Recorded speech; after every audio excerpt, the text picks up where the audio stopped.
วกเฮาหูจักคนพาลบ่เด้อคนพาลบ่แม่นผู้อื่นเด้อให้สังเกตคนพาลในตนเอง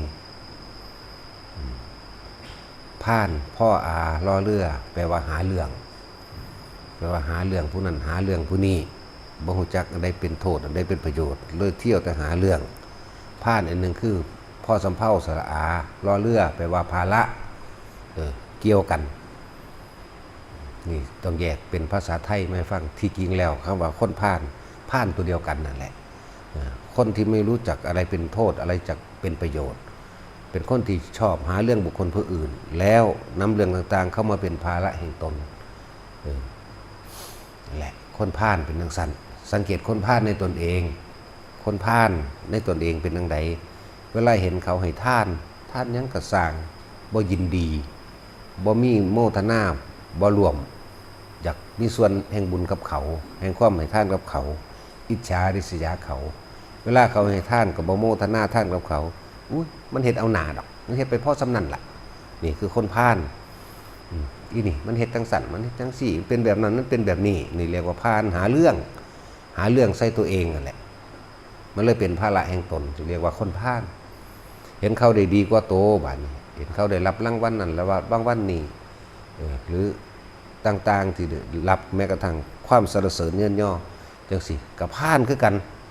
โอ้ยอย่าไปเสือมันตัวคนดอกอีนี่เฮ็ดเอาหน้าซื่อๆดอกไปเด้นี่คือคนพาลล่ะคนพาลบ่ยินดีกับการให้ทานผู้อื่นคนพาลบ่ยินดีกับการที่เห็นผู้อื่นได้ดีกว่าตนนี่แหละเอิ้นว่าคนพาลให้สังเกตคนพาลในเจ้าของเองเด้อเป็นแบบนี้คนพาลนั่นน่ะ แม้กระทั่งว่าถึงคนผู้อื่นจะพูดดีเพียงใดก็ช่างที่เป็นประโยชน์เพียงใดก็ช่างคนพาลจะมีสันดานเก็บสิ่งที่เป็นภาระแห่งตนเข้ามาคือเก็บเอาแต่อารมณ์บดีอารมณ์ร้ายอารมณ์คัดง้างอารมณ์ไม่เห็นด้วยอันเกิดจากความอิจฉาริษยานั่นแหละคือเขาสิเว้าดีเพียงใดก็สร้างเป็นประโยชน์เพียงใดก็ตามย่อมหาเหตุผลหรือข้อมูลต่างๆมาคัดง้างเพื่อไม่ให้เห็นดีด้วยกับบุคคลผู้ให้ความรู้ที่เป็นประโยชน์นี่คือคนพาลคนที่บ่รู้จักเลยหรือเรื่องราวที่บ่เคยอยู่ในเหตุการณ์เลยหรือแม้กระทั่งยกเอาตัวอย่างขอบโลกขอบจักรวาลนั่นก็สามารถนำเข้ามาเพื่อที่จะหักล้างความเห็นของผู้อื่นแม้นเป็นความเห็นที่ถูกต้องก็ตามดีก็ตามมีประโยชน์ก็ตามกูสิหักล้างอย่างเดียวนี่คือคนพาลคนพาลคือเฮาเองนั่นแหละเห็นเขาไปแจกท่านมองได้กระช่างอิจฉาริษยาเขาย่านเขาดีได้หนากว่าตัวเองเฮายกตัวอย่างไกลๆที่คือพวกเฮาเห็นเฮาไปเฮ็ดโรงท่านมองหันมองนี่ขนาดเอารูปผู้ให้ท่านลงไปใส่บ่ไอ้เจ้าเอาลงนั่นคือคนพาลเข้าใจบ่ล่ะบ่ให้ติดมาเฮ็ดอันคมกันมาเฮ็ดบวชกันแม้กระทั่งชื่อเสียงยังห่วงนี่คือคนพาลเด้อและชื่อเสียงก็ยังห่วงได้นั่นน่ะบานี้แม้กระทั่งเขาจักไปสร้างประโยชน์ให้กับบ้านตนเองให้กับพวกตนเองสถานที่ของตนเองบ่ยอมรับนี่เรียกว่าคนพาลสิบ่ยินดีกับการให้ทานบ่ยินดีกับชื่อเสียงของไผบ่ยินดีกับสิ่งที่เป็นประโยชน์เลยนี่เรียกว่าคนพาล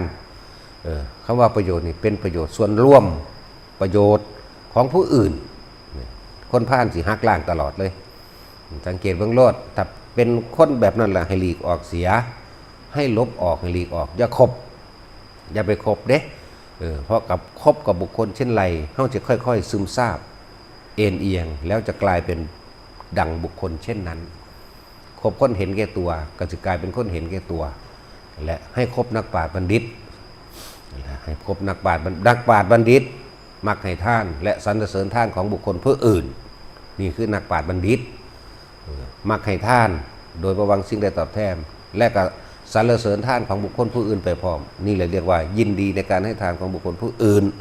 โครงการใดความคิดใดที่เป็นประโยชน์ต่อบุคคลผู้อื่นดูแล้วฟังแล้วนี่ไม่มีโทษยินดี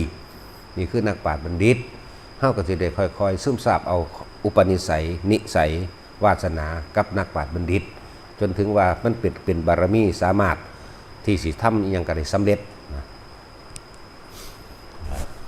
ให้เบิ่งคนพาลในเจ้าของเด้อบ่ได้ให้ไปเบิ่งคนพาลผู้อื่นเมื่อเห็นผู้อื่นน้อมเข้ามาสู่ตนเอหิปัสสิโกน้อมเข้ามาโอ้กูสิบ่เป็นจังซี่คนจังซี่มีแต่คนรังเกียจคนแบบนี้แต่ว่าเฮาบ่ได้ไปเทียบรังเกียจเขาแต่ว่าให้เทียบเข้ามาดูคนพาลในหัวใจเราคนแบบนี้สร้างแต่โทษให้เจ้าของเองโทษเจ้าของเองโทษผู้อื่นพร้อมโทษให้แก้บ้านแก้เมืองพร้อมนี่คือคนพาลคนพาลนี่เห็นแก่ตัวขี้ตระหนี่แม้กระทั่งชื่อเสียงคืออยากให้แต่ผู้อื่นยกย่องตนเองว่าตนเองดีอยากให้คนอื่นยอมรับตัวเองจึงเที่ยวพาลไปทั่วมาเป็นภาระแห่งตนนี่แหละลักษณะคนพาลเป็นแบบนี้เว้าพื้นอิจฉากล่าวตูใส่ร้ายด้วยถ้อยคำบ่จริงทั้งที่ไม่รู้จักกัน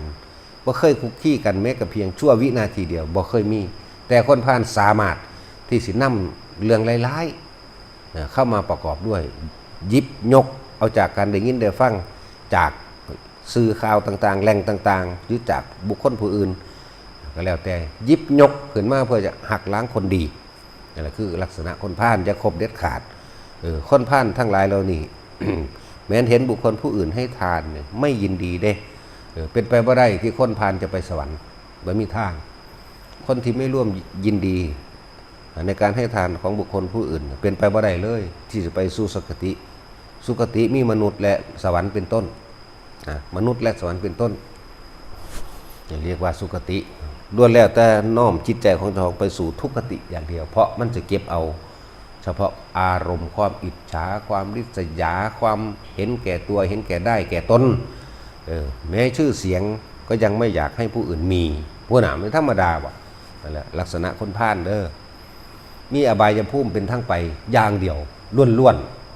ๆตรงนรกก่อนด้วยครุกรรมอันหนักครุกรรมอันนั้นเป็นอกุศลกรรมตรงนรกก่อนอสุรกายเปรตเดรัจฉานว่นจากเดรัจฉานลงไปสุนรกอีกว่นไปว่นมานั่นนานนับอสงไขยนับประมาณไม่ได้นี่เรียกว่าคนพาลจังว่าพวกเข้าพยายามคบหาเอาเฉพาะนักปราชญ์บัณฑิตนะ โอ้ยมันมีตัวอย่างต่างเยอะต่างแยะน้องพระอนุรุทธะขนาดเป็นมเหสีในสมัยการครั้งหนึ่งเป็นมเหสีอยู่เนื่องพระราชสีแห่งหนึ่งอิจฉาแม้กระทั่งนั่งล่ำเขามีอาชีพแค่ว่าไปฟ้อนล่ำกินซื้อไปอิจฉาเขาว่าเขาฟ้อนงามว่าคนยกย่องนั่นสมัยนี้มาเกิดเป็นน้องพระอนุรุทธะลูกสาวของพระเจ้าอมิโตธนะน้องไส้ของ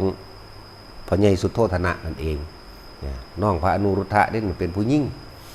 สมัยการก่อนนั้นนับประมาณอะไรหลายกับอยู่ขนาดนี้ผลแห่งความอิจฉาริษยาผลแห่งคนพาลมันยังไม่ให้ผลศาสตร์สุดท้ายใดนี่ขนาดนั้นนั่นแหละไปอิจฉาเขาแม้กระทั่งเขาแค่เป็นนั่งล่ำเขาเป็นหมอล่ำเขาเป็นนักฟ้อนซื่อบัดนี้มีคนยกย่องว่าฟ้อนงามมีการตบรางวัลให้เล็กๆน้อยๆก็อิจฉาเขาแล้วก็ก้าวยกตนเองฉันสวยกว่าฉันมียศถาบรรดาศักดิ์มากกว่าฉันลำสวยกว่านี้อีกแต่ฉันไม่ลำเบิ้งมันธรรมดาบ่นั่นแหละด้วยบาปกรรมนั้นเหตุให้ตกนรกอยู่หลายกับจากบ่ธรรมดาดิแต่ว่าผลบุญก็มีอยู่แต่ว่าอกุศลมันหนักกว่าแรงกว่าก็เลยต้องไปตกนรกก่อนจังคอยคืบข้านขึ้นมาพอแห้งจังมาเกิดในศาสตร์นี่ถึงแม้นว่าบัดก็ซ้ำเป็นเครือญาติของพระพุทธเจ้าหรือเป็นน้องพุทธเจ้านั่นแหละแต่ที่พูดอีกอย่างหนึ่งนะเป็นน้องโดยญาติเป็นน้องยายสายโลหิตแบบสั้น หลังจากพุทธเจ้ากลับมาเผยแผ่ธรรมะได้มากมายแล้วมือหนึ่งพระอนุรุทธะต้องการที่สิโปรดเอาน้องสาวจากของเองนั่นแหละก็กลับมาคุงกับบิลพัทก็ถามหานั่งอันสุนอย่างละนั่งสื่อวางได้ละลืมซื้อแล้วนั่งรูปนันทะเป็นผู้มีรูปกายสวยได้ที่แรกเกิดมาต่อมาเลยเกิดกายเมื่ออายุขึ้นถึงเป็นสาวแล้วเกิดกลายเป็นโรคเลื้อนเกาฉีหิตเกาฉีกากขั้นแล้วก็เปื่อยมีน้ำหนองไหลเยิ้มบกาออกมาตอนรับพระอนุรุทธะนำเรื่องนี้ไปปรึกษาพุทธเจ้าเร่งเบิ่งแล้วเห็นแล้ว ว่าบุพกรรมนั่นนะอิจฉาริษยาเขาไปนำผงแป้งฝุ่นที่ทำให้เกิดเชื้อโรคผสมกันกับหมามุ้ยผสมกันบดใส่กันไปโรยตัวของนางเองโรยตัวนางล่ำสมัยตะกี้ปูนหลายกับอิจฉาเขาไปยองใส่หัวเขาไปถูใส่น้ำตนน้ำโตเขาเห็นให้เขาอับอายขายหน้าแก้เสื้อผ้าเขาออกแล้วให้เขาเอาฝุ่นผงอันนี้ประกอบกับหมามุ้ยนี่ถูไปในตัวเขาให้เขาเกิดความเจ็บแสบปวดร้อนนั่นแหละด้วยบาปกรรมอันนี้ด้วยเหตุให้นั่งมาเป็นโรคนี่เป็นเศษกรรมด้วยนี่เศษกรรมคิดเบื้องขนาดเศษมันปรึกษาพระพุทธเจ้ารู้แล้วก็เลยว่าอนุรุทธะเธอจงกลับไปแล้วนำนั่งออกมาออกมาให้ได้เราถามไทยอนุรุทธะเพิ่นรู้เหตุแล้วกลับไปแต่ว่านั่งนะครับบ่ออกมาตอนรับเหมือนเดิมก็เลยถามญาติรูปานันท่าไปใส่ว่านั่งเป็นโรคเลือดนั่งอับอายนั่งบกล้าออกมาไปนำมาเดี๋ยวนี้โดยอำนาจของพระเถระเพิ่นออกมาล่ะออกมาก็เอาผ้าห่อตาห่อหนาไว้เด้ห่อปิดตนปิดโตนั่นไว้บ่กล้าเปิดเผยออกมาเดี๋ยวนี้เพิ่นก็จังเว้าเพิ่นก็เลยเว้าบุพกรรมให้ฟังบอกว่าเคยเห็นแบบนี้เคยเห็นกรรมแบบนี้มาก่อนเธอเนี่ยเป็นคนที่มีความอิจฉาริษยาแม้กระทั่งตนเองเป็นผู้มียศถาบรรดาศักดิ์ยิ่งใหญ่กว่าแต่ความอิจฉาหวงแต่นี่ที่เหนียวแม้กระทั่งชื่อเสียงของบุคคลผู้อื่นนั่งล่ำนั่นเขาแค่ว่าลองเพลงเต้นล่ำทำเพลงพ่อได้แลกอาหารกินซื้อแต่ว่าเธอมียศถาบรรดาแต่ความอิจฉาของเธอแบบนั้นแบบนี้บุพกรรมเธอจึงเป็นเช่นนี้นั่นก็เลยว่าเธอเป็นยังคือบ่ตั้งคือบ่ให้ท่านบอกว่าบ่มีของเครื่องประดับเธอบ่มีบอกมีนั่นแหละจังว่าก็เอาเครื่องประดับที่แหละไปขายแล้วก็ไปสร้างศาลาโล่งฉันเนี่ยที่แห่งหนึ่งก็เฮ็ดตามนั้นพอแต่เฮ็ดตามนั้นก็นิมนต์พุทธเจ้ามาพุทธเจ้าก็เทศนาซ้ำอีกที่หนึ่งเพราะว่าสร้างโล่งฉันสร้างโล่งหอฉันนั่นแหละและอาสนะที่ตั้งน้ำตั้งบาตรที่ล้างน้ำล้างบาตรหลายอะไรอย่างเหมือนนำออกมาต่อหน้าพระพุทธเจ้าพระพุทธเจ้าก็แสดงธรรมแสดงธรรมไปจิตใจของนางเองก็เคลื่อนไปตามธรรมทรงกระแสแห่งความคิดไปเห็นความเป็นจริงเห็นตรงกับคำสอนพระพุทธเจ้าพอดีพระพุทธเจ้าเทศนาเสร็จปึ๊บก็หายจากโลกชีเฮือนชีฮิตโลกที่เก่านั่นแหละพอดีกับบรรลุโสดาบันจังว่าถ้าบ่มีพระพุทธเจ้าอาจจะตกทุกข์ได้ยากไปอีกหลายกับเพื่อกันแต่ว่านี่พระพุทธเจ้าแก้ให้แต่จึงบอกว่าพวกเฮานั่นเห็นผู้ใดให้ทานก็รวมโมทนาสาธุการยินดีด้วยเด้อว่าเป็นอิจฉาเขาแม่นของท่านนั่นเฮาสิมองเห็นแล้วว่าเป็นของตำบ่เป็นตาแซ่บของเจ้าของเองนั่นแหละเห็นเขาตำแจวหมึกพริกมีผักกฐินมีข้าวปั้นนึงอย่าไปว่าเด้โมทนานำเด้อเพราะเขาเลิศเฉพาะเขาแล้วเป็นไปตามลำดับของผู้บ่มีมันก็ต่างกันจากนั้นคือสุดยอดเขาแล้วบางคน แต่แค่ว่าเขาทับพี่เดียวหนึ่งโดยบ่มีกลับสำตัวอะไรจังว่าบอกเตือนพวกเฮาไว้ว่าไผท่านยังกระช่างโมทนาเลยล้วนแล้วจะเป็นกำไรเฮาล้วนๆท่านผ่าเสร็จนาพื้นเดียวกระช่างเขาน้ำขวดเดียวกระช่างแม้กระทั่งว่าดอกไม้ดอกเดียวกระช่างนะเห็นบอกเขาคือจังเขาท่านดอกบัวเขาบ่มีอย่างสิดีก็นั่นแล้วเขาก็หาสิ่งที่ดีที่สุดดอกบัว3 ดอก 2 ดอกดอกหนึ่งมีเบิดเด้ที่เขาก็เห็นมาอยู่แล้วเขาก็เป็นผู้เคยหลับมาอยู่แล้วผมบ่มีผมเป็นคนยากผมเป็นคนทุกข์เพิ่นก็บอกอาจารย์รับให้ผมแน่นี่แหละประเสริฐแล้วโลดเด้หลวงพ่อวางสิโลดเด้ประเสริฐแล้วที่ใจของเจ้าน่ะมีความเคารพนอบน้อมเป็นการตัดอัตตาตัวตนอย่างหนึ่งแล้วก็เป็นการเห็นหลายๆอย่างที่ตัวเองทุกข์ยากลำบากตัวเองบ่ยินดีในท่านตัวเองบ่ยินดีในนั้นในนี่ก็ว่าไปนั่นแหละบอกว่าทุกคนถ้าเห็นเขาให้ท่านยังกระสร้างสาธุอย่างเดียวได้กำไรโหลด